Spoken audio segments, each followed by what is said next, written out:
നമസ്കാരം. നമ്മൾ കഴിഞ്ഞ ദിവസം MG ഗ്ലോസ്റ്റർ എന്ന് പറഞ്ഞൊരു വണ്ടിയും കൊണ്ട് വയനാട്ടിൽ ഓഫ് റോഡ് പോയി. അതോടെ തുടങ്ങി പ്രശ്നങ്ങൾ അല്ലേ? മൊത്തം പ്രശ്നങ്ങളാണ്. പ്രശ്നങ്ങൾ എന്ന് പറഞ്ഞാൽ വളരെ നിസ്സാര കാര്യങ്ങളേ ഉള്ളൂ. ഉള്ളതുള്ളതുപോലെ പറഞ്ഞു എന്നുള്ളതാണ് സംഭവം. അപ്പോ വണ്ടിയെക്കുറിച്ച്, നമുക്ക് കിട്ടിയ വണ്ടിയെക്കുറിച്ച് ഞാൻ വീണ്ടും എടുത്തു പറയാണ്. നമുക്ക് കിട്ടിയ വണ്ടിയെക്കുറിച്ച് ഞങ്ങളുടെ ഡ്രൈവിംഗിൽ ഞങ്ങൾക്ക് ഉണ്ടായ അനുഭവമാണ് നമ്മൾ ആ വീഡിയോയിലൂടെ കുറിച്ചത്. ആ വീഡിയോയുടെ താഴെ എന്താ പറയാ, ഒരു കൂട്ടം ആളുകൾ ആരാണെന്ന് നിങ്ങൾക്ക് അറിയാം. MGയിലെ തന്നെ ജീവനക്കാരും അവരുടെ സുഹൃത്തുക്കളും ഒക്കെ ആയിരിക്കണം. ഒരു കൂട്ടം ആളുകൾ, അവർ മാത്രമാണ്, മറ്റാരുമില്ല, ഒരു കൂട്ടം ആളുകൾ മാത്രം നമ്മളെ ഭയങ്കരമായിട്ട് തേജോവധം ചെയ്യുന്ന രീതിയിലുള്ള കമന്റുകളും അതേപോലെ തന്നെ വളരെ എന്താ പറയാ തെറ്റായ രീതിയിലുള്ള പ്രചരണങ്ങളും ഇൻഡസ്ട്രിയിലും അതേപോലെ തന്നെ അവരുടെ സർക്കിളിലും ഫ്രണ്ട് സർക്കിളിലും ഒക്കെ നടത്തിക്കൊണ്ടിരിക്കുന്നതായിട്ട് അറിയാൻ കഴിഞ്ഞത് കൊണ്ട് മാത്രമാണ് ഇങ്ങനെ ഒരു വീഡിയോ നമ്മളിപ്പോൾ ചെയ്യുന്നത്. ഇല്ലാന്നുണ്ടെങ്കിൽ അതിന്റെ ആവശ്യം പോലും ഇല്ല എന്ന് പറയാം. കേരളത്തില് MG എന്ന് പറഞ്ഞ ബ്രാൻഡ് ഇന്ത്യയിലേക്ക് വന്നപ്പോഴത്തേക്കിനും അതിൽ കേരളത്തില് ആദ്യത്തെ വണ്ടി എടുത്തത് ഞാനാണ്. MG ഹെക്ടർ എന്ന് പറഞ്ഞ വണ്ടി കേരളത്തിൽ ആദ്യമായിട്ട് എടുത്തത് ഞാനാണ്. ഇപ്പോൾ 1 വർഷം 3 മാസമായി ഞാൻ ആ വണ്ടി ഉപയോഗിക്കുന്നു. ഞാൻ ആ വണ്ടിയിൽ വളരെയധികം സന്തുഷ്ടനാണ്. അതേപോലെ തന്നെ നിങ്ങൾ കണ്ടിട്ടുണ്ട്, ഞാൻ ഹെക്ടർ ഉണ്ടാക്കിയ വീഡിയോ, ഹെക്ടർ പ്ലസ് വെച്ചുള്ള വീഡിയോ, അല്ലെങ്കിൽ ഇലക്ട്രിക് വെഹിക്കിൾ വെച്ചിട്ടുള്ള വീഡിയോ ഒക്കെ നമ്മൾ കണ്ടിട്ടുണ്ട്. എല്ലാം ആ വണ്ടികളിലൊക്കെ ഞാൻ വളരെയധികം സന്തുഷ്ടനായിരുന്നു. പക്ഷെ ഗ്ലോസ്റ്റർ വന്ന സമയത്ത്, ഗ്ലോസ്റ്റർ ആക്ച്വലി ഇന്റർനാഷണലി നാഷണൽ ലെവലിൽ അവർ ലോഞ്ച് ചെയ്ത സമയത്ത് കേരളത്തിലേക്ക് വണ്ടി വരാനായിട്ട് വൈകി. നമ്മളെ എന്താ പറയാ, പ്രമുഖ ഓട്ടോമൊബൈൽ ജേർണലിസ്റ്റുകൾ, കേരളത്തിന് പുറത്തുള്ള പ്രമുഖ ഓട്ടോമൊബൈൽ ജേർണലിസ്റ്റുകളെല്ലാം അതിന്റെ വീഡിയോകൾ നമ്മൾ യൂട്യൂബിൽ കണ്ടു. നോക്കുമ്പോൾ അതാ വളരെ നല്ല അടിപൊളി വണ്ടി അല്ലെ, ഓഫ് റോഡ് കാപ്പബിലിറ്റി ഉണ്ടെന്ന് പറയുന്നു. ടൊയോട്ട ഫോർച്യൂണർ, ഫോർഡ് എൻഡവർ, പിന്നെ അതേപോലെ തന്നെ മഹീന്ദ്ര അൾട്ടോറാസിന്റെ സെയിം കാറ്റഗറിയിൽ വരുന്ന ഒരു വണ്ടി എന്ന് പറയുന്നു.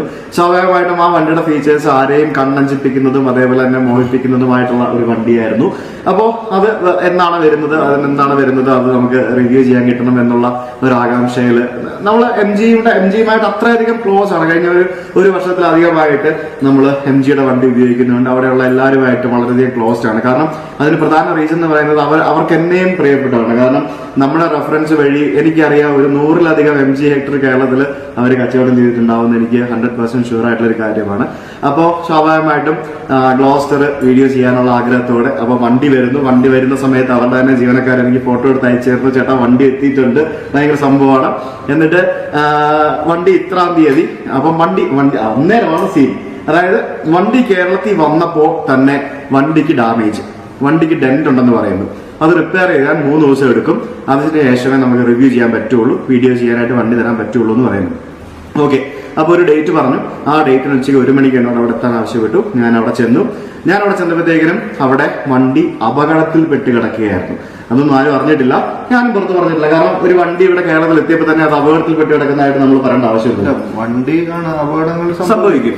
വണ്ടി അപകടത്തിൽ പെട്ടിരിക്കുന്ന കാഴ്ച കണ്ടിട്ട് ഞാൻ അവിടെ നിന്നും നിരാശനായിട്ട് ഞാൻ മടങ്ങുകയായിരുന്നു. ശരിക്കും നമ്മൾ എന്താ പറയാ, അപ്പൊ അവരെന്നോട് പറഞ്ഞ റീസൺ എന്ന് പറയുന്നത്, വണ്ടി രാവിലെ ഇവിടെ വന്നു, വണ്ടി പണി കഴിഞ്ഞപ്പോഴത്തേക്കിനും അതിന്റെ മുതലാളി വന്ന് വണ്ടി ഓടിക്കാൻ പോയി തിരിച്ചു വന്നപ്പോഴത്തേക്കിനും മറ്റൊരാൾ വണ്ടി ഓടിച്ചോട്ടെ എന്ന് ചോദിച്ചു അവരുടെ സ്റ്റാഫ്.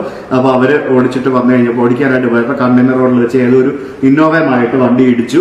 അതിന്റെ ഫ്രണ്ട് ബമ്പർ ചളങ്ങി, ഹെഡ്ലൈറ്റ് പൊട്ടി, ഇത്രയധികം സാധനങ്ങളൊക്കെ ആയിട്ട് വണ്ടി അവിടെ കിടക്കുകയായിരുന്നു. പുതിയ വണ്ടി വന്നാണ്. അന്ന് ഞാൻ ആ വണ്ടി പോയി കണ്ടു. എനിക്ക് വേണമെങ്കിൽ അതിന്റെ ഒരു ഫോട്ടോ എടുത്തിട്ട് ഫേസ്ബുക്കിൽ ഇടാമായിരുന്നു. First MG Gloster met with accident എന്ന് പറഞ്ഞുകൊണ്ട് ആദ്യത്തെ ചരിത്രമായിരിക്കും കേരളത്തിലെ ഇന്ത്യയിലെ തന്നെ. അതിന്റെ ഒരു ഫോട്ടോ എടുത്തിടാമായിരുന്നു, നമ്മൾ ചെയ്തില്ല. അപ്പോ ആ ഒരു സംഭവം കഴിഞ്ഞു. അപ്പൊ എന്നോട് പറയുന്നു, ചേട്ടാ അതിന്റെ ഹെഡ്ലൈറ്റ് പുതിയ വണ്ടിയാണ്, അത് ബോംബെ നിന്ന് കണ്ട് ഡൽഹിയിൽ നിന്ന് കണ്ട് വന്നാൽ മാത്രമേ നമുക്ക് ഇനിയും വണ്ടി റിവ്യൂ ചെയ്യാൻ പറ്റുള്ളൂ. കാരണം ആ ഒരൊറ്റ വണ്ടിയെ വന്നിട്ടുള്ളൂ.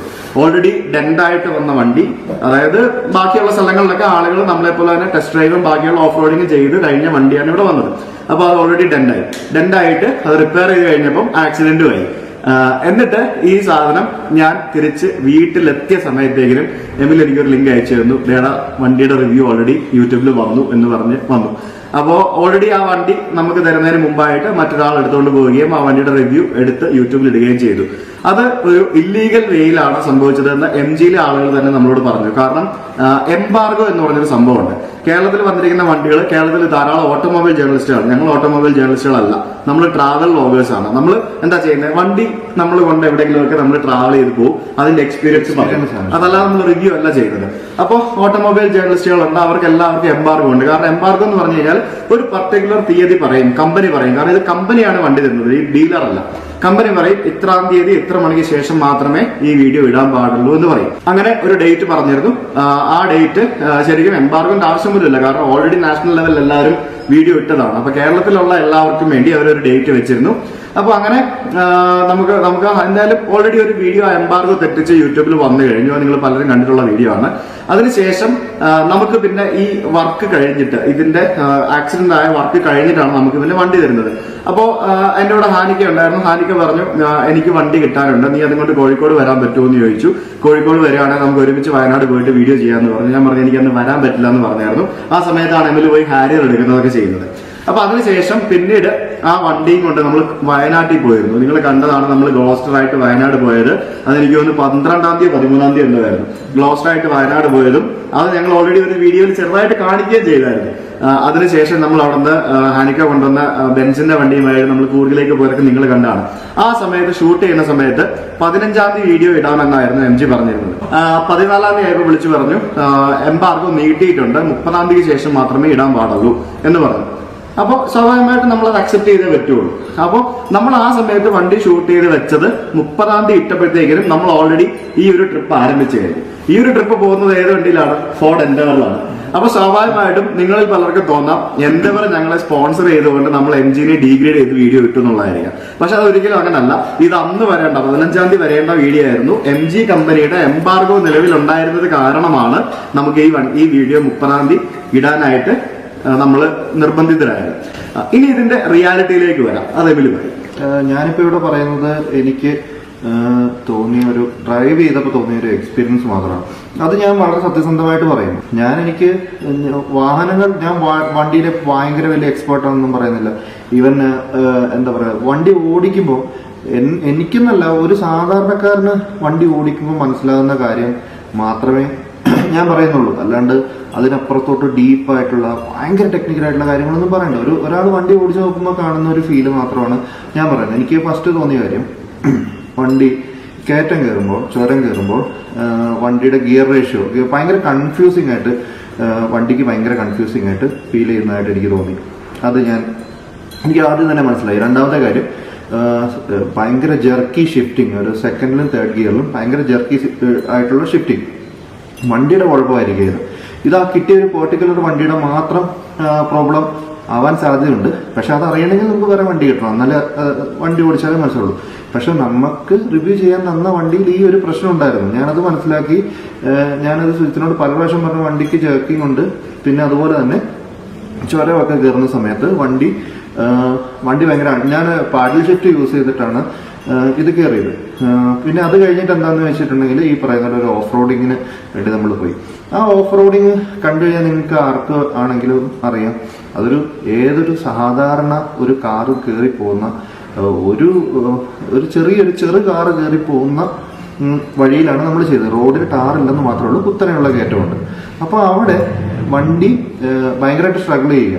അപ്പൊ ഞാൻ ഈ ഒരു ചെറിയൊരു കയറ്റം കയറുമ്പോൾ എന്താണെന്ന് വെച്ചിട്ടുണ്ടെങ്കിൽ ഇതിന്റെ ആക്സിലറേഷൻ ഒട്ടും ഒരു കറക്റ്റായിട്ട് ഭയങ്കര ഫ്ലക്ച്വേറ്റിംഗ് ആണ്. ഒരു കറക്റ്റായിട്ടുള്ള ഒരു രീതിയിലായിരുന്നില്ല അത് കയറുന്നത്. പെട്ടെന്ന് ഇത് വന്നു കഴിഞ്ഞിട്ട് തന്നെ പെട്ടെന്ന് തന്നെ ആ വണ്ടി ഞാനൊന്ന് പാർക്കിലിട്ട് വെച്ചു വണ്ടി അവിടെ. എന്താണ് ഇത്, എന്താ കുറച്ച് സൗണ്ട് എല്ലാം കേട്ട് പറയുന്നത്. എന്നാൽ ഞാനിതൊക്കെ പറയുന്നുണ്ട്, എനിക്ക് ഇങ്ങനെ സൗണ്ട് ഫീൽ ചെയ്യുന്നുണ്ട്, എഞ്ചിൻ പാർട്ടിൽ നിന്നൊരു സൗണ്ട് കേൾക്കുന്നുണ്ട് എന്നൊക്കെ പറഞ്ഞ് ഞാൻ പാർക്കിലിട്ട് വണ്ടി നിർത്തി. അത് കഴിഞ്ഞ് രണ്ടാമത് എടുക്കാൻ നോക്കുമ്പോൾ ഗിയർ ഷിഫ്റ്റ് ആവില്ല, ഈ ട്രാൻസ്മിഷൻ എറർ എന്ന് പറഞ്ഞിട്ടുള്ള മെസ്സേജും വന്നു. ഇത് ഇങ്ങനെ ഒരു സംഭവം ഉണ്ടായത് ഞങ്ങളെ കൊണ്ട് ഉണ്ടാക്കാൻ പറ്റുന്ന ഒരു കാര്യമല്ല, മനസ്സിലായി. ട്രാൻസ്മിഷൻ എറർ എന്ന് പറയുന്ന ഒരു സംഭവം നമുക്ക് ഉണ്ടാക്കാൻ പറ്റിയ എറർ അല്ല. ഫോർഡുകാര് ആ കാശ് തന്നിട്ട് ഗ്ലോസ്റ്റർ ട്രാൻസ്മിഷൻ എറർ എന്ന് കറങ്ങി കാണിക്കുമോ? അതൊരു ചെറിയ കൊച്ചു ലോജിക്കല്ലേ. മാത്രമല്ല ആ വണ്ടി എങ്ങനെ നോക്കിയാലും ഒരു 5000 കിലോമീറ്റർ അറൗണ്ട് ഒക്കെ ഓടിച്ചിട്ടുള്ളൂ. 5000 കിലോമീറ്റർ ആണോ ഒരു വണ്ടിയുടെ ക്വാളിറ്റി ഉണ്ടാവേണ്ടത്? 5000 കിലോമീറ്റർ ആണോ? ലക്ഷക്കണക്കിന്, ഞാൻ പേരെടുത്ത് മെൻഷൻ ചെയ്യുന്നില്ല, എന്നാലും ഞാൻ പറയാം. ഇപ്പൊ ടൊയോട്ടയുടെ വണ്ടികളൊക്കെ ലക്ഷക്കണക്കിന് കിലോമീറ്ററുകൾ ഓടി തെളിയിച്ചിട്ടുള്ള വണ്ടിയോ ബാക്കിയുള്ള ഒരു വണ്ടി 4000 കിലോമീറ്റർ ഓടുമ്പോൾ ഒരു പ്രശ്നം ഉണ്ടാവേണ്ടതാണോ? നമുക്ക് ഏകദേശം 250 കോടിയോളം രൂപ കൊടുത്ത് വാങ്ങുന്ന ഒരു വാഹനം എന്നുള്ളത് ഒരു സാധാരണക്കാരന് ചോദിക്കുന്ന ഒരു ചോദ്യം. ഞാൻ വീണ്ടും പറഞ്ഞല്ലോ, അപ്പോൾ എനിക്കറിയാൻ കഴിഞ്ഞു, ചില ആൾക്കാരൊക്കെ പറഞ്ഞു എമിലിന് അല്ലെങ്കിൽ സുജിത്തിന് ഓഫ് റോഡ് ചെയ്യാൻ അറിയത്തില്ല. എന്റെ പൊന്നു പ്രിയപ്പെട്ടവരെ, ഞാനൊരു കാര്യം പറയട്ടെ, ഇപ്പോഴത്തെ പുതിയ ആധുനിക വണ്ടികൾ ഈ പറയുന്ന കുറച്ച് ലോജിക്ക് മാത്രം മതി, ബാക്കി മിക്കതും വണ്ടി ചെയ്യും. താറൊക്കെയാണ് ശരിക്കും പറഞ്ഞാൽ കുറേ കൂടെയൊക്കെ പഴയ മോഡൽ വണ്ടികളിലാണ് കുറേ കൂടെ ഡ്രൈവേഴ്സിന്റെ ഒരു കഴിവ് കൂടുതലെടുത്ത് കാണിക്കേണ്ടത്. ഇപ്പോഴത്തെ പുതു ജനറേഷൻ വണ്ടികളിലൊക്കെ നല്ല ശതമാനം വണ്ടികൾ ചെയ്യും. നമ്മൾ യൂസ് ചെയ്യേണ്ട കോമൺ ആയിട്ടുള്ള ഒരു സെൻസും പിന്നെ നമുക്ക് കറക്റ്റ് സമയത്ത് നമ്മൾ ചെയ്യേണ്ട കാര്യങ്ങളും നമ്മൾ അറിഞ്ഞിരിക്കുക മാത്രമാണ് ചെയ്യേണ്ടത്. അങ്ങനെയാണ് പുതിയ മോഡൽ വണ്ടികളിലൊക്കെ ഉള്ളത്. പിന്നെ എവിടെ കയറ്റേണ്ടത് എന്നൊക്കെ ഉള്ളത് നമ്മൾ തീരുമാനിക്കണം കേട്ടോ. അത് വേറെ കാര്യം. എന്ന് വെച്ച് നമുക്ക് എല്ലായിടത്തും കൊണ്ടേ കയറ്റാൻ പറ്റുമെന്നുള്ളതല്ല. പക്ഷെ എന്നാലും അത്രയും അതാണ് പുതുതലമുറ വണ്ടികളുടെ ഒരു പ്രത്യേകത. അപ്പോൾ ഈ 5000 കിലോമീറ്റർ ഓടിയ വണ്ടി ട്രാൻസ്മിഷൻ ഇഷ്യൂ കാണിക്കുക എന്നൊക്കെ പറയുമ്പോൾ എനിക്കത് അത്ര കറക്റ്റായിട്ട് തോന്നിയില്ല. ഞാനിനി ഒരു കാര്യം വളരെ കറക്റ്റായിട്ട് നിങ്ങളുടെ അടുത്ത് പറയുന്നത് കൊണ്ട് അത് തെറ്റാന്നും എനിക്ക് തോന്നുന്നില്ല. ഞാൻ ഈ പറഞ്ഞ ഫീഡ്ബാക്ക് ഞാൻ വളരെ സത്യസന്ധമായിട്ട് പറയുന്നതാണ്. എനിക്ക് ഭയങ്കര എക്സ്പെക്ടേഷൻസോട് കൂടിയാണ് പെർഫോമൻസ് എന്ന് പറഞ്ഞാൽ ഭയങ്കര നല്ലതാണ്. നമ്മൾ എൻഡവറായിട്ട് പോയിട്ട് ഓഫ് റോഡ് ചെയ്ത് നിങ്ങൾ കണ്ടാണ്. അതെ അതെ, നമുക്ക് ഈ വണ്ടി ഇങ്ങോട്ട് പോയിട്ട് അതിനപ്പുറം ചെയ്ത് കാണിക്കണമെന്ന് ആഗ്രഹം ഉണ്ടായിരുന്നു. പക്ഷെ ഇത്രയൊക്കെ കണ്ടു കഴിയുമ്പോഴത്തേക്കും നമുക്ക് ആ വണ്ടിയിലുള്ള ഒരു കോൺഫിഡൻസ് നഷ്ടപ്പെടുകയാണ് ചെയ്യുന്നത്. ഞാൻ ഈ ഒരു സംഭവം പറഞ്ഞത് ഞാൻ എടുത്തു പറയുകയാണ്. ഇതൊരു കമ്പനിയോടുള്ള ഒരു ഗ്രഡ്ജോ അല്ലെങ്കിൽ ഒരു വ്യക്തിയോടുള്ള ഒരു ഗ്രഡ്ജോ ഈ ഒരു സ്ഥാപനത്തിന്റെ ഉടമയോടോ അല്ലെങ്കിൽ അതിൽ ജോലി ചെയ്യുന്ന ഇവരോടെല്ലാം എല്ലാ റെസ്പെക്റ്റും വെച്ചിട്ടാണ് ഞാൻ ഈ കാര്യം പറയുന്നത്. കാരണം ഈ നോർത്ത് ഇന്ത്യയില് MG ഗ്ലോസ്റ്റർ ഇപ്പോഴും ടെസ്റ്റ് ഡ്രൈവ് നടക്കുന്നുണ്ട്. അപ്പൊ നമ്മൾ തന്ന ഈ ഫീഡ്ബാക്ക് വെച്ചിട്ട് സത്യം പറഞ്ഞു കഴിഞ്ഞിട്ടുണ്ടെങ്കിൽ ഈ വണ്ടിക്ക് എന്തെങ്കിലും പോരായ്മകളുണ്ടെങ്കിൽ ഇനിയും സമയമുണ്ട്. അതുകൊണ്ടത് തീർക്കാവുന്നതേ ഉള്ളൂ. ആ പ്രശ്നങ്ങൾ ഇഷ്യൂ ഒക്കെ സോൾവ് ചെയ്യാവുന്നതേ ഉള്ളൂ. നമ്മൾ ക്യാമഫ്ലാഷ് അടിച്ചിട്ട് വണ്ടി നമ്മൾ ഓൾറെഡി കണ്ടിട്ടുണ്ട്. ഇങ്ങോട്ട് ചിലപ്പോൾ നമ്മൾ ഓർക്കുകയും ചെയ്തു ഇത് വണ്ടി റോഡിലുണ്ടല്ലോ എന്ന്. അതായത് ആരെങ്കിലും ഒരു സംഭവം പറയുമ്പോഴത്തേക്കിനും പ്രത്യേകിച്ച് എന്താ പറയാ, നമ്മള് കൺസ്ട്രക്റ്റീവ് ആയിട്ടാണ് ആ വണ്ടി ക്രിട്ടിസൈസ് ചെയ്തത്. അതായത് we couldn't do it because എന്താ പറയാ ആ വണ്ടി ഫോൾട്ടായി. അപ്പോ ഇങ്ങനെയുള്ള സാഹചര്യങ്ങളിൽ ഇത്തരത്തിൽ റിവ്യൂ ചെയ്യാനായിട്ട് ഒരു വണ്ടി കൊടുക്കുമ്പോൾ അതിന് നല്ല ഒരു വണ്ടി കൊടുക്കേണ്ടത് അത് കമ്പനി ചെയ്യേണ്ട ഒരു കാര്യമാണ്. ഇനി അടുത്തൊരു വണ്ടി വരുമ്പോഴത്തേക്കിനും അതും ഓടിച്ചു നോക്കിയിട്ട് ഇങ്ങനെയാണെന്നുണ്ടെങ്കിൽ ഇതൊരു ജനറൽ കംപ്ലൈന്റ് ആണെന്ന് നമുക്ക് മനസ്സിലാക്കാം. ഇനി മറ്റൊരു വണ്ടി കിട്ടിയിട്ട് അതിന് ഈ പ്രശ്നമില്ല എന്നുണ്ടെങ്കിൽ ഇത് നമുക്ക് കിട്ടിയ പർട്ടിക്കുലർ വണ്ടിയുടെ ഒരു കാര്യമാണെന്ന് മനസ്സിലാക്കാം. ഞാൻ ഇങ്ങനെ ഒരു വീഡിയോ ഇടാൻ പ്രധാനപ്പെട്ട കാരണം എന്ന് പറയുന്നത് എന്റെ വാക്ക് കേട്ട് നൂറുകണക്കിന് ആളുകൾ MG ഹെക്ടർ എന്ന് പറഞ്ഞ വണ്ടി 20-25 ലക്ഷം രൂപ കൊടുത്ത് എടുത്ത ആൾക്കാരാണ്. അപ്പൊ ഞാൻ ഇതിന്റെ കാര്യത്തിൽ ഞാൻ എന്തെങ്കിലും ഒരു സംഭവം ഹൈഡ് ചെയ്ത് കഴിഞ്ഞാൽ അത് മുടക്കുന്നത് 45 ലക്ഷം രൂപ വരെയാണ് ആളുകൾ. അത് എനിക്ക് ബുദ്ധിമുട്ടാണ്. കാരണം എന്റെ ക്രെഡിബിലിറ്റിയെ കൂടെ ബാധിക്കുന്ന ഒരു കാര്യമാണ്. പിന്നെ ഈ റിവ്യൂ ചെയ്യുമ്പോൾ ഞാനൊരു കാര്യം ചോദിച്ചോട്ടെ, റിവ്യൂ ചെയ്യുമ്പോൾ നമ്മള് ഒരു വണ്ടിയെ പറ്റി നല്ലത് മാത്രമേ പറയാൻ പറ്റില്ലല്ലോ. നമ്മള് എന്തെങ്കിലുമൊക്കെ നമ്മള് വണ്ടിയെ പറ്റി സത്യസന്ധമായിട്ട് പറയണ്ടേ. ഇവിടെ പലരും പല ആളുകളും പറയുന്നുണ്ട് കേട്ടോ. പക്ഷെ അത് അവർക്ക് കുറച്ച് സോഫ്റ്റ് ചെയ്തിട്ടൊക്കെയാ പറയുന്നത്. നമ്മൾ അങ്ങനെ തന്നെ പറഞ്ഞിട്ടുള്ളൂ. MG ഹെക്ടർ എന്ന് പറഞ്ഞ വണ്ടി ഫ്രീ ആയിട്ട് തന്നതാണെന്ന് വരെ പറഞ്ഞിട്ടുണ്ട് ആൾക്കാർ. കൊണ്ടുണ്ട്. മറ്റൊരു വന്നിരിക്കുന്ന ഒരു സംഭവം എന്ന് പറയുന്നത് നമ്മുടെ ഇതാണ്. അതായത് ഞാൻ വലിയൊരു തുക MG ഗ്ലോസ്റ്റർ വാങ്ങാനായിട്ട് ഡിസ്കൗണ്ട് ചോദിച്ചു. ലോകത്തെങ്ങും ഇല്ലാത്തൊരു തുക ഞാൻ ഡിസ്കൗണ്ട് ചോദിച്ചു. അത് കമ്പനി തരാത്തതിന്റെ പ്രതിഷേധം അറിയിച്ചുകൊണ്ടാണ് ഞാൻ ആ വീഡിയോ ഇട്ടതെന്ന് പറഞ്ഞിട്ടാണ് മറ്റൊരു വന്നിരിക്കുന്ന സംഭവം. അതും ഈ പറഞ്ഞ പോലെ MGയിലെ സ്റ്റാഫ് തന്നെയാണ് അങ്ങനെ ഒരു കമന്റ് ഇട്ടിരിക്കുന്നത്. ശരിയാണ്, ഞാൻ ഡിസ്കൗണ്ട് ചോദിച്ചിട്ടുണ്ട്. പക്ഷെ അതിന് പിന്നിലെ കാര്യങ്ങളും കൂടെ നിങ്ങൾ അറിയേണ്ടതായിട്ടുണ്ട്. MG ഹെക്ടർ എന്ന് പറഞ്ഞ വണ്ടി ഞാൻ ആദ്യമായിട്ട് എടുത്തതെന്ന് നിങ്ങൾക്കറിയാം. MG ഗ്ലോസ്റ്റർ വന്നപ്പോഴത്തേക്കും ഇതെങ്ങനെ വരും, ഇതെന്ത് വരും, ഇതിന് എന്ത് പ്രൈസ് ഉണ്ടാകും, പ്രൈസ് ഒക്കെ റീസെന്റ് ആണ് റിവീൽ ചെയ്തത്. എന്ത് പ്രൈസ് ഉണ്ടാവും, എങ്ങനെയൊക്കെയാണ് എന്നുള്ള കാര്യങ്ങളൊക്കെ ഞാൻ നിരന്തരമായിട്ട് അവരുമായിട്ട് കമ്മ്യൂണിക്കേറ്റ് ചെയ്യുന്നുണ്ടായിരുന്നു. അപ്പോ നല്ല ഡിസ്കൗണ്ട് തന്നെ ഞാൻ എടുക്കാട്ടോ എന്നൊക്കെ പറയുന്നത് ഇപ്പൊ ആരാണെങ്കിലും പറയുന്ന ഒരു കാര്യമാണ് അല്ലെ. അപ്പോ തന്നെ എടുക്കാട്ടോ എന്നൊക്കെ ഞാൻ പറഞ്ഞിട്ടുണ്ടായിരുന്നു. പിന്നീട് അവര് തന്നെ പ്രൈസ് ഒക്കെ വന്നതിന് ശേഷം എന്നോട് പറയുകയുണ്ടായി, സുജിത്തെ ഗ്ലോസ്റ്റർ അടിപൊളി വണ്ടിയാണ്, എന്തിൻ്റെതാണ് പ്രൈസ് വരുന്നത്, നിങ്ങൾ എടുക്കണം, നമ്മുടെ കോട്ടയം ഷോറൂമിന്റെ ഇനോഗ്രേഷൻ കഴിഞ്ഞിട്ടുണ്ട്, കോട്ടയം ഷോറൂമിൽ നിന്നുള്ള ഫസ്റ്റ് വണ്ടി സുജിത്ത് തന്നെ എടുക്കണം, നമുക്ക് ഭയങ്കര വലിയൊരു ബെനിഫിറ്റ് ആയിരിക്കും എന്നൊക്കെ അവർ തന്നെ പറഞ്ഞു. അപ്പൊ അതിനിടയ്ക്കാണ് നമ്മൾ ഈ വണ്ടി ഓടിക്കാനായിട്ട് പോകുന്നത്. ഓടിക്കാനായിട്ട് പോയതിനു ശേഷം ഇങ്ങനെ ഒരു അനുഭവം ഉണ്ടായതിനു ശേഷം ശരിക്കും മനസ്സ് മടുക്കുകയുണ്ടായി. മനസ്സ് മടുത്തതിന് ശേഷം നമ്മൾ അതിന്റെ ഫോൾട്ട് മെസ്സേജും വോയിസ് നോട്ടും അടക്കം ഞാൻ അതിന്റെ സംസാരിച്ച ആൾക്ക് ഞാൻ അയച്ചു കൊടുത്തു. എനിക്ക് വണ്ടി എടുക്കാൻ താല്പര്യമില്ല, നിന്റെ പ്രശ്നങ്ങൾ ഉണ്ടായി എന്ന് പറഞ്ഞ് അയച്ചു കൊടുത്തു. അപ്പോൾ എനിക്ക് കിട്ടിയ റിപ്ലൈ, അത് ആ ഒരു പർട്ടിക്കുലർ വണ്ടിക്ക് ഉണ്ടായ പ്രശ്നമായിരിക്കാം, മറ്റൊരു വണ്ടി വരുമ്പോൾ സുജിത്ത് ഓടിച്ചു നോക്കൂ, എന്ന് പറഞ്ഞു. ഞാൻ പറഞ്ഞു എന്തായാലും നിങ്ങൾ ഡിസ്കൗണ്ട് തരാമെന്ന് പറഞ്ഞില്ലേ, നിങ്ങൾ എത്ര രൂപ വരെയൊക്കെ തരാൻ പറ്റും എന്നൊക്കെയുള്ള നോക്കിയിട്ട് പറയൂ എന്ന് പറഞ്ഞു. അപ്പൊ എന്നോട് അവര് 5 ലക്ഷം രൂപ വരെ എനിക്ക് ഡിസ്കൗണ്ട് തരാമെന്ന് പറഞ്ഞു. അത് അവരുടെ സ്റ്റാഫ് തന്നെ എന്റെ വീഡിയോയുടെ താഴെ, നമ്മളിട്ട വീഡിയോയുടെ താഴെ കമന്റ് ആയിട്ട് ഇട്ടിട്ടുണ്ട്, ഇല്ലെങ്കിൽ ഞാനിപ്പോ എമൗണ്ട് പറയില്ലായിരുന്നു. 5 ലക്ഷം രൂപ വരെ ഡിസ്കൗണ്ട് തരാമെന്ന് പറഞ്ഞു. അപ്പൊ 45 ലക്ഷം രൂപയുടെ വണ്ടി എനിക്ക് 40 ലക്ഷം രൂപയ്ക്ക് തരാമെന്ന് പറഞ്ഞു. 40 ലക്ഷം രൂപയ്ക്ക് എനിക്ക് ആ വണ്ടി എന്തായാലും എടുക്കാൻ പറ്റത്തില്ല. അപ്പൊ ഞാൻ പറഞ്ഞു, എന്നാ പിന്നെ ഞാൻ വെറുതെ അങ്ങോട്ട് സംസാരിച്ചു, ആ വണ്ടിയുടെ എക്സ്ഷോറൂം പ്രൈസ് ആണ് 35 ലക്ഷം രൂപ. ആ 35 ലക്ഷം രൂപയ്ക്ക് വണ്ടി തരാമെന്നുണ്ടെങ്കിൽ ഞാൻ ശ്രമിക്കാം എന്ന് ഞാൻ പറഞ്ഞു. അതിന് എനിക്ക് എന്നെ കൊണ്ട് ഇപ്പൊ 35 ലക്ഷം രൂപ സ്പെൻഡ് ചെയ്തൊരു വണ്ടി എടുക്കാൻ എന്താ പറയാ കഴിവുണ്ടായിട്ടല്ല, എനിക്കത് വേണ്ട. ഇപ്പൊ നമ്മളൊരു വേണ്ടാത്തൊരു കാര്യം നമ്മൾ അവോയ്ഡ് ചെയ്യാനായിട്ടൊരു സംഭവം പറയുമല്ലോ. അപ്പൊ ഞാൻ അത്തരത്തിലൊരു കാര്യം പറഞ്ഞു. അതോടൊപ്പം തന്നെ എന്താ പറയാ, ഈ പർട്ടിക്കുലർ വീഡിയോ വന്ന ഈ വീഡിയോയിൽ നടന്ന കാര്യവും ഇങ്ങനെയാണ് ഞങ്ങൾ വീഡിയോ ചെയ്തിരിക്കുന്നതെന്നും ഇതിന്റെ എറേഴ്സ് ഞങ്ങൾക്ക് ലഭിച്ചിട്ടുള്ള കാര്യവും ഇവരോട് ഞങ്ങൾ നേരത്തെ മുതലേ പറയുന്നുണ്ടായിരുന്നു. പക്ഷെ ഡീലറിന്റെ ഭാഗത്തുനിന്നോ MG as A brand, MG കമ്പനിയുടെ ഭാഗത്തുനിന്നോ ഞങ്ങൾക്ക് ആ ഒരു കാര്യത്തിൽ യാതൊരുവിധ ക്ലാരിഫിക്കേഷനും കിട്ടിയിട്ടുണ്ടായിരുന്നില്ല. ഈ വീഡിയോ പ്രസിദ്ധീകരിക്കുന്നതിന് മുമ്പ് ഇതിന്റെ അൺലിസ്റ്റഡ് വീഡിയോ നമ്മൾ ഇവർക്ക് അയച്ചു കൊടുത്തിട്ടുണ്ടായിരുന്നു. കാരണം ഇവരത് കണ്ടു നോക്കിയിട്ട് അതിനകത്ത് എന്താണ് മിസ്റ്റേക്ക് എന്ന് പറയാൻ വേണ്ടി ഇതിന്റെ അൺലിസ്റ്റഡ് വീഡിയോ നമ്മൾ ഇവർക്ക് അയച്ചു കൊടുത്തിട്ടുണ്ടായിരുന്നു. അത് കണ്ടിട്ട് പോലും അവർ നമ്മളോട് റെസ്പോണ്ട് ചെയ്തിട്ടില്ല. അപ്പൊ ഇതില് എനിക്ക് പറയാനുള്ളത് കൂടെ പറഞ്ഞ് നമുക്ക് ഏതായാലും വൈൻഡപ്പ് ചെയ്യാം. അതായത് ഇതിലെ കുറെ പ്രശ്നം MGയുടെ സൈഡിൽ നിന്നാണ്. കാരണം ഒരു മാനേജ്മെന്റ് ഇഷ്യൂ അതിൽ കാണുന്നുണ്ട്. അത് വണ്ടി അലോക്കേറ്റ് ചെയ്തതിലും റിവ്യൂ ചെയ്യാൻ കൊടുത്തതിലും പിന്നെ വണ്ടി അലോക്കേറ്റ് ചെയ്തതിൽ റിവ്യൂ ചെയ്യാനായിട്ട് അലോക്കേറ്റ് ചെയ്തതിൽ ഇഷ്യൂ ഉണ്ടായിട്ട് MG ആ ഡീലറിന്റെ ഒരു സ്റ്റാഫിനെ പിരിച്ചുവിടുകയും ചെയ്തു. അല്ല, ഞാൻ അതല്ല പറഞ്ഞ. പിന്നെ ഞാൻ പറഞ്ഞു അതൊരു മാനേജ്മെന്റ് ഇഷ്യൂ നല്ല രീതിയിലുണ്ട്. അതായത് എല്ലാവരെയും ഒരുപോലെ കണ്ട് നമുക്ക് എല്ലാവരും വണ്ടി റിവ്യൂ ചെയ്യുന്ന പോലെ അപ്പൊ ഒരു കൺഫ്യൂഷൻസ് ഒക്കെ ഒഴിവാക്കി ചെയ്യാന്നേ ഉള്ളൂ. അതിൽ ആ ഒരു ഭാഗം നന്നായിട്ട് പാളിപ്പോയിട്ടുണ്ട്. പിന്നെ നമ്മളൊരു ഫീഡ്ബാക്ക് കൊടുക്കുമ്പോൾ നമ്മളോടൊരു വാശി പോലെ കാണിക്കാതെ അത് കുറച്ച് പോസിറ്റീവായിട്ടൊക്കെ എടുത്ത് ആ സംഭവം എങ്ങനെ സോൾവ് ചെയ്യാൻ കമ്പനിക്ക് ഫീഡ്ബാക്ക് കൊടുക്കാവുന്നതൊക്കെ ഉണ്ടായിരുന്നുള്ളൂ. അപ്പൊ അങ്ങനെ ആ പ്രശ്നം തീർക്കായിരുന്നു. വേറൊരു ഉദാഹരണം പറയാം. നമ്മൾ ഈ അടുത്ത് മഹീന്ദ്രയുടെ താറിന്റെ ഒരു ലോഞ്ച് കണ്ടു. എത്ര മനോഹരമായിട്ടുള്ള ഒരു ലോഞ്ചാണ് അവർ നടത്തിയത്. അതൊരു മാനേജ്മെന്റ് വൈസ് അതൊരു ഭയങ്കര സക്സസ് ആണ്.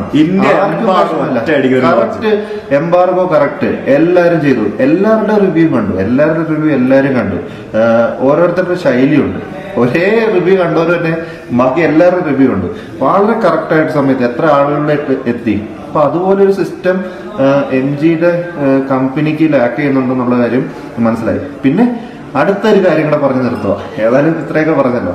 അപ്പൊ സുജിത്തിന് ഏതായാലും ഒരു ഓട്ടോമാറ്റിക് വണ്ടി എടുക്കണം എന്നാണ്. അത്രയും ബഡ്ജറ്റും ഇല്ല. സോ ഒരു ഓട്ടോമാറ്റിക് വണ്ടി വരും.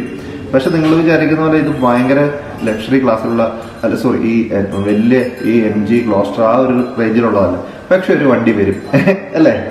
അങ്ങനെ പറഞ്ഞ് നമുക്കിപ്പോ തൽക്കാലം എന്തായാലും MGയുടെ സ്റ്റാഫ് ഇതിന്റെ നാളെ ഞാൻ അവിടെ ചെല്ലുമ്പോ അവരെന്റെ വണ്ടി റിപ്പയർ ചെയ്യാൻ കൊടുത്തു കഴിഞ്ഞാൽ വണ്ടി അവർ എന്ത് ചെയ്യുന്ന പോലും നമുക്ക് അറിയില്ല. ഇത് അങ്ങനെയൊന്നുമല്ല, അങ്ങനെയൊന്നും ഉണ്ടാവില്ലായിരിക്കും. പക്ഷെ ഇതിൽ കുറച്ച് തെറ്റിദ്ധാരണകളൊക്കെ ഉണ്ടായി. ഞാനും ഇതിനകത്ത് ശരിക്കും ഞാൻ വളരെയധികം MGയിലെ ജീവനക്കാരും MGയുടെ ആൾക്കാരും ചേർന്ന് ഈ ഒരു വീഡിയോയുടെ പേരിൽ വളരെയധികം പേഴ്സണലായിട്ടും അതേപോലെ തന്നെ പബ്ലിക്കായിട്ടും തേജോവധം ചെയ്തു എന്നുള്ളത് എനിക്ക് ശരിക്കും ഇപ്പം ഭയങ്കര അധികം ഇൻസൾട്ട് ആയിട്ടുള്ള ഒരു കാര്യമാണ്. അത് എനിക്ക് ശരിക്കും ഹേർട്ട് ചെയ്തിട്ടുണ്ട്. അതുകൊണ്ട് മാത്രമാണ് ഇപ്പൊ വീഡിയോ ആ തെറ്റ് ഞാൻ തിരുത്തുകയും ചെയ്തു. അല്ല, ആ ഒരു തെറ്റിദ്ധാരണ മാറ്റാനായിട്ടാണ് ഞാനും കൂടെ ഇവിടെ വന്നത്. കാരണം ഈ ഒരു വീഡിയോയിൽ ഞാനും ഉണ്ടായിരുന്നു. അപ്പം ഇതാണ് സത്യമായിട്ടുള്ള ഒരു അവസ്ഥ. അപ്പൊ നമുക്കിനി ബാക്കിയുള്ള കാര്യങ്ങൾ നിങ്ങൾക്കറിയാം, പരമാവധി ഒരു പ്രോഡക്റ്റുകൾ നമ്മൾ പ്രൊമോട്ട് ചെയ്യുമ്പോഴത്തേക്കിനും അത് സത്യസന്ധമായിട്ടും ഉള്ളതായിട്ടും പറയുന്ന ആൾക്കാരാണ് ഞങ്ങൾ. നമ്മൾ ഒരു റിസോർട്ട് പരിചയപ്പെടുത്തുവാണേലും ഒരു പ്രോഡക്റ്റ് പരിചയപ്പെടുത്തുവാണേലും തെറ്റുകൾ ഉണ്ടെങ്കിൽ നമ്മൾ തെറ്റുകൾ തിരുത്തും. അതിനകത്ത് എന്തെങ്കിലും നെഗറ്റീവ്സ് ഉണ്ടെങ്കിൽ നെഗറ്റീവ്സ് പറയും. നമ്മൾ ഇനി പരസ്യവും പ്രൊമോഷനും കൂടുതലാന്ന് പറഞ്ഞുകൊണ്ട് നമ്മൾ യാത്രയും തുടങ്ങിയപ്പോ അതെ, തീർച്ചയായും. കാരണം എന്താണ് ഇപ്പം എന്താ പറയാ, നമുക്ക് എൻഡവർ കൊണ്ടുവന്നു. നമ്മൾ എൻഡവറിന്റെ നെഗറ്റീവ്സ് പറയുന്നില്ലേ? എന്തോരം നെഗറ്റീവ്സ് എൻഡവറിനെ പറഞ്ഞു. പക്ഷെ എപ്പോഴും അവര് പറയുന്നത് എന്താ, നിങ്ങൾ വണ്ടിയല്ലേ എവിടെ വേണം കൊണ്ടുപോക്കോ, എന്ത് വേണം ചെയ്തോ. കാരണം അവർ അത്ര കോൺഫിഡന്റ് ആണ് അവരുടെ വണ്ടിയിലുള്ള കോൺഫിഡൻസ് ആണ്. MG കമ്പനിക്ക് ഗ്ലോസ്റ്ററിനോട് അത്ര കോൺഫിഡൻസ് ഉണ്ടെങ്കിൽ ഞങ്ങൾ റെഡിയാണ്. എൻഡവർ, ഫോർച്യൂണർ, അൾട്ടോറാസ്, MG ഗ്ലോസ്റ്റർ, ഈ 4 വണ്ടികളുടെ ഓഫ് റോഡ് ചെയ്യാം. ഞങ്ങളുടെ ഹാനിക്കേ ഉണ്ടാവും ഈ പറയുന്ന ഓഫ് റോഡ്. അവര് തരുവാണെങ്കിൽ തരട്ടെ, നമുക്ക് നോക്കാം. സത്യസന്ധമായി MGയുടെ ആൾക്കാരും വരട്ടെ, അല്ലെങ്കിൽ വേറെ എന്തെങ്കിലും പ്രശ്നം ഉണ്ടാകാൻ പാവില്ല. വണ്ടി എല്ലായിടത്തും കയറി പോകുമായിരിക്കും പവർ ഉണ്ടായിട്ട്. പക്ഷെ ഇതിന്റെ ക്യാപ്പബിലിറ്റി എന്ന് പറയുന്നത് ആ ഒരു പവറിലും ബാക്കിയുള്ള കാര്യത്തിലും മാത്രമല്ല. നമ്മുടെ കൂടെ എക്സ്പെർട്ട് ആയിട്ടുള്ള ഡ്രൈവർ ഒരു 1-2 ഡ്രൈവർ ആൾക്കാരുണ്ട്. അപ്പൊ നമ്മൾ ഈ വണ്ടികൾ കൊണ്ടുപോകാം. നമ്മുടെ അടുത്ത് ഈ 4 വണ്ടിയും കൊണ്ടുപോയിട്ട് ഞങ്ങളൊരു സത്യസന്ധമായിട്ടുള്ള റിവ്യൂ ചെയ്യാം. ഇതൊരു ചാലഞ്ചാണ് ഈ ഒരു കാര്യം. കാരണം ഇത് MGക്ക് ഇത് അക്സെപ്റ്റ് ചെയ്യാൻ പറ്റുള്ളൂ. തരട്ടെ, നമ്മൾ ഈ വാഹനങ്ങൾ പോവാൻ ചെയ്യാം. അങ്ങനെ മാത്രമേ നമുക്ക് ഇതിനോടുള്ള ഒരു ഉത്തരം കൊടുക്കാൻ പറ്റത്തുള്ളൂ. എന്തായാലും നിങ്ങൾക്ക് ഏകദേശം നിങ്ങളുടെ കാര്യങ്ങളൊക്കെ സംശയങ്ങളൊക്കെ തീർന്നു എന്ന് വിചാരിക്കുന്നു. എന്തായാലും നമ്മൾ സത്യസന്ധമായിട്ടാണ് ചെയ്യുന്നത്, കർമ്മത്തിലാണ് ഞാൻ വിശ്വസിക്കുന്നത്. ഞാൻ ചെയ്യുന്ന കർമ്മത്തിനുള്ള റിസൾട്ട് എനിക്ക് കിട്ടും എന്നാണ് ഞാൻ എപ്പോഴും പറയാറുള്ളത്. So definitely that will happen. അപ്പോ കാണാം നമ്മുടെ ട്രിപ്പിന്റെ വീഡിയോസ് അടുത്ത ദിവസങ്ങളിൽ. Bye bye.